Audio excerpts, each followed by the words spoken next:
महाराष्ट्र 24 तास न्यूज, हाक तुमची साथ आमची। नमस्कार, मी रोहित जाधव, महाराष्ट्र 24 तास न्यूजमध्ये आपलं सर्वांचं सहर्ष स्वागत। पाहूया आजच्या ठळक घडामोडी।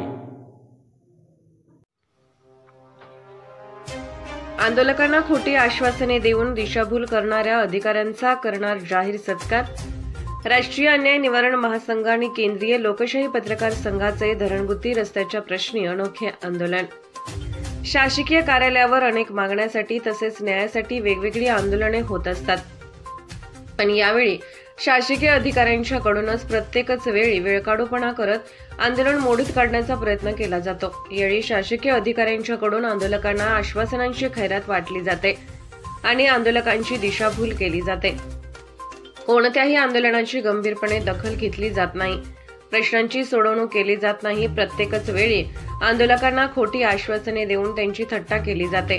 ही बाब लोकशाहीला मारक आहे, याचाच निषेध म्हणून आणि दिलेल्या आश्वासनांची आठवण करून देण्यासाठी आणि धरणगुत्तीतील प्रभाग क्रमांक 4 मधील रस्त्याच्या प्रश्नाकडे लक्ष वेधण्यासाठी शिरोळ पंचायत समितीच्या अधिकाऱ्यांचा शाल, श्रीफळ आणि हार घालून जाहीर सत्कार करण्यात येणार आहे।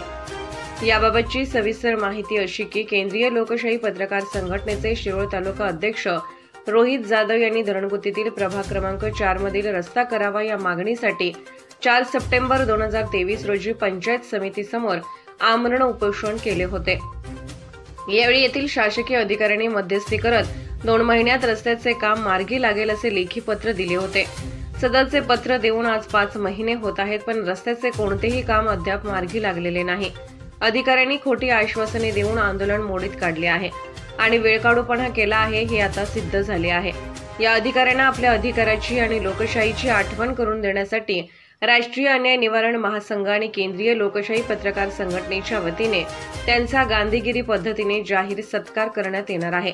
तसेच धरणगुत्ती प्रभाग क्रमांक 4 मधील रस्त्याचे काम लवकरात लवकर जर सुरू केले नाही तर पुन्हा तहसीलदार कार्यालयावर आमरण उपोषण करण्यात येणार आहे, अशी माहिती राष्ट्रीय अन्याय निवारण महासंघ आणि केंद्रीय लोकशाही पत्रकार संघटनेचे शिरोळ तालुका अध्यक्ष रोहित जाधव यांनी दिली।